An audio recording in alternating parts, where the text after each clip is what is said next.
Ladies and gentlemen, welcome to the Sheep Get Sheared Podcast. I'm your host, Austin Creed, my friends.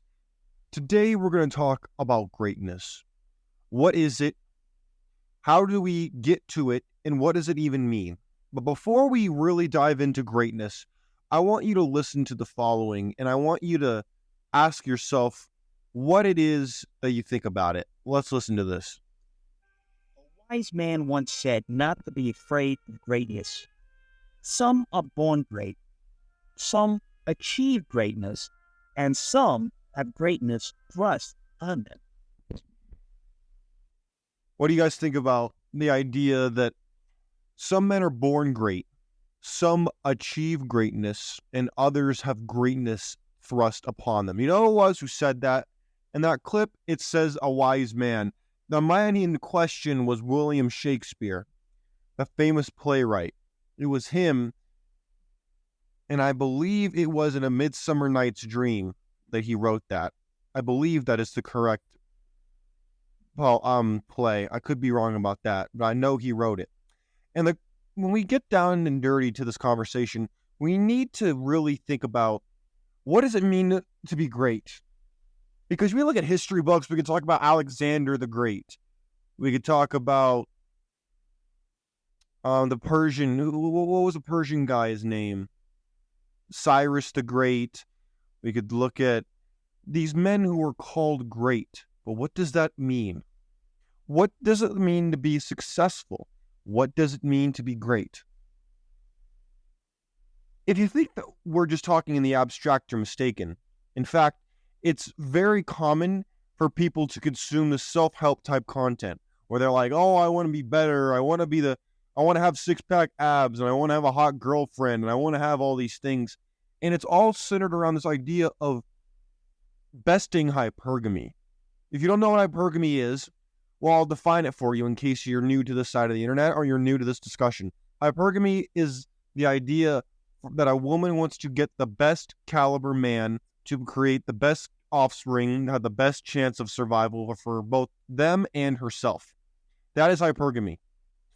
Hypergamy is not evil, it is not bad, it is not something to be shamed because it is part of human nature. It is part of evolution. It is part of natural selection. And so, my friends, as we have this conversation about greatness today, I want you to keep that in mind. And if you want to talk about greatness, what did you guys think of the debate last night? Did any of you actually watch it? I know people who they didn't even want to watch it. They're like, I don't care. It's such a staged fiasco. It's a joke. I mean, for God's sakes, you look at the news. The whole thing's a sham. They don't like Trump. They don't like Trump. They do like Trump. I mean, the whole thing's basically a whole fixed job. But when we get into the nitty-gritty, we get into our lives, because when we can focus on what makes somebody great when we look at history, but when it comes down to you and me, what is it that the average man, you and I, even if we're wealthy men, we don't have the power that certain people have that are known to be great. So when we get into this conversation, I want to revisit that quote from William Shakespeare where he says that not to be afraid of greatness because some men are born great. Now let's stop right there. What do you mean some men are born great? What does that mean? Does that mean that they're born with good genetics? Does that mean they're born into a rich family? Does it mean they're born with great talents and gifts? What does that even mean? That's a very complicated question, isn't it? And throughout this entire show, I really want you guys to let me know what you think, because at the end of the day, this is not just me telling you what to think or how to think. No, this is a conversation. One that I wish you were here to have with me as I'm sitting here in my room. But unfortunately, we can't be in the same room. We can have the same ideas and we can exchange notes. Which leads me back to the quote. It says, so we already talked about some men are born great. Some achieve greatness. Now let's stop right there. What do you mean achieve greatness? How do you, I'll flip it over to you. How do you define greatness? Is it a certain dollar amount? Is it having a power over a certain number of people? Is it bagging a certain number of women? Is it having a certain number of professional relationships. What is it that makes someone great? How do you know when you have achieved this greatness that he's talking about? And then the final one is some have greatness thrust upon them. Now, what does that mean? Well, one of the examples that I like to think of when we talk about that last one is a woman named Hadassah. You might know her as Esther because that was the name given to her that's kind of like her English name, for lack of a better term, but Hadassah was her Hebrew name. And I'm not trying to flex like I'm some holy Orthodox Jewish guy. I'm not.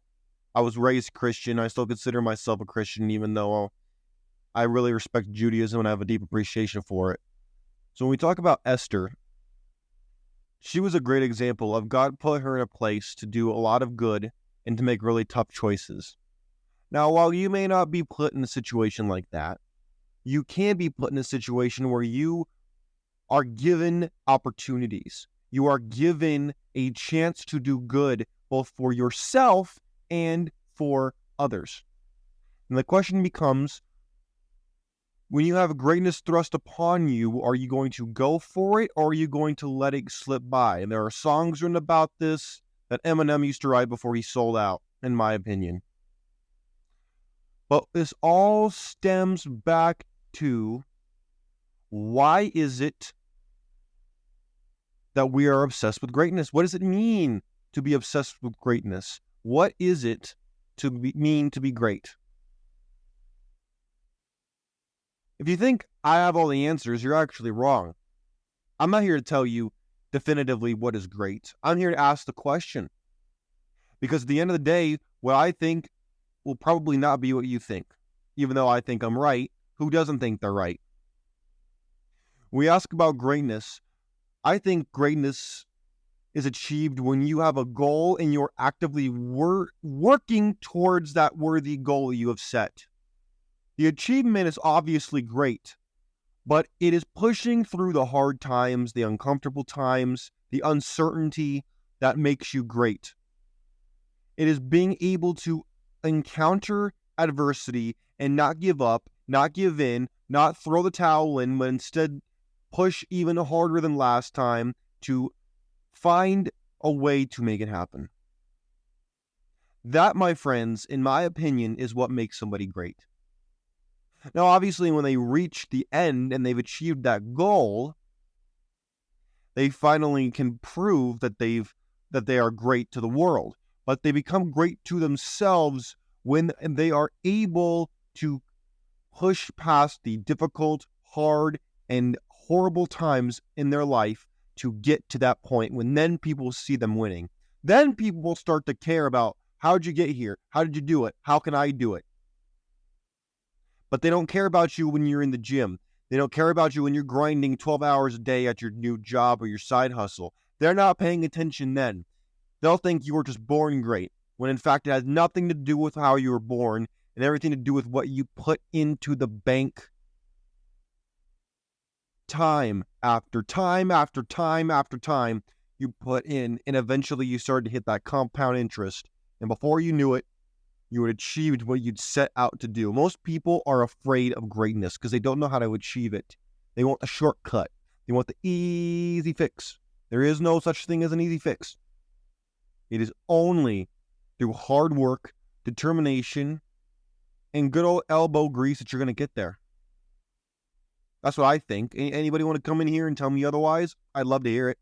I don't know how in what universe you could sit there and tell me that.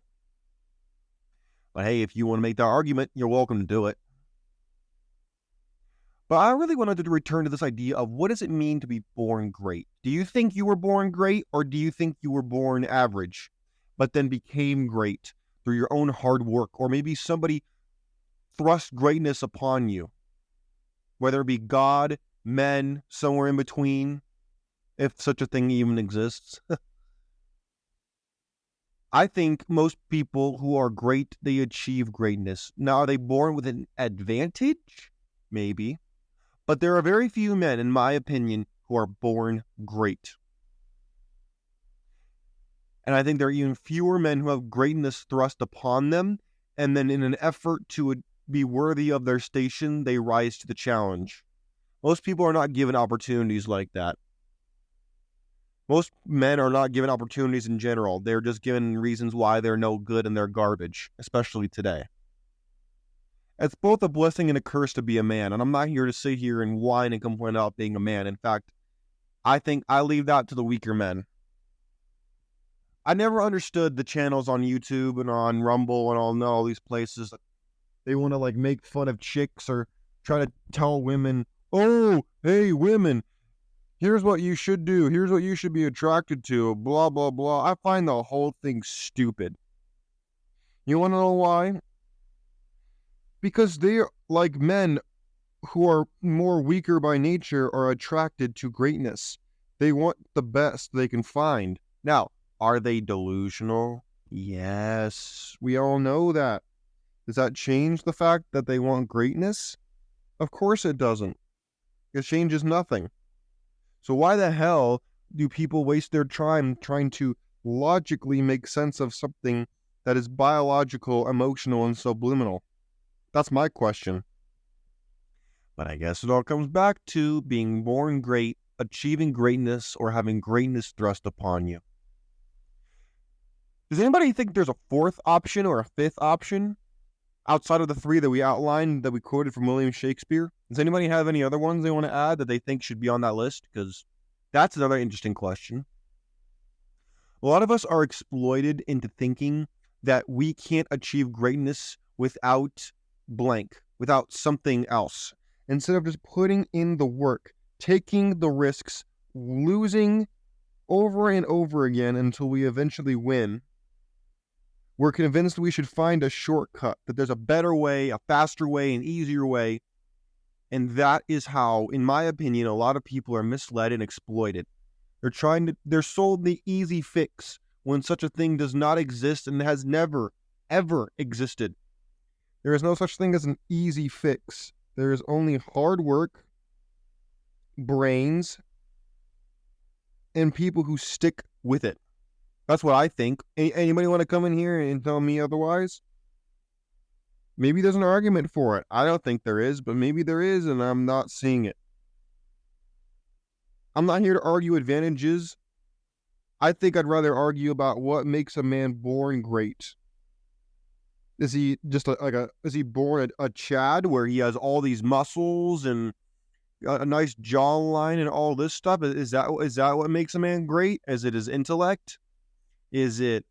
What is it that makes a man great? What in your mind makes a man born with greatness? I want to know. Maybe you agree with another guy, or maybe nobody seems to see what you're talking about. Because we as men, we all strive for greatness. You think the guy who paints beautiful paintings, you think the guy who learns how to rap, the guy who goes and creates a business, or the guy who becomes a scientist, or an author, whatever. You think that guy who's doing that isn't trying to work out an animus within him to be great, to have access to women, resources, opportunities, a desire to be understood? Does anybody else think that that's not true? I think it's an absolute fact of reality that people want to be understood. They want to feel like they are valuable, like their life has meaning, and that their existence is not a waste or an accident or anything like that. And that's all part of the game of greatness. Everybody wants to be great because they want to feel like their existence has meaning. And oftentimes we're exploited into thinking that we can't be great, or that we can only be great if we do this, or if we kiss the ring, or whatever. There's no one way to be great. Just there is no one way to fail either. The only way to truly fail in my book is to give up. To say that you can't do it and to just give up. Not say that the way you're doing it's not working and you're going to adjust, but to say I'm just quitting. Greatness is on the forefront of every young man's mind, and it is what drives men who are older to make their children great, make themselves even better, or maybe to show someone else or to spite someone else they pursue greatness.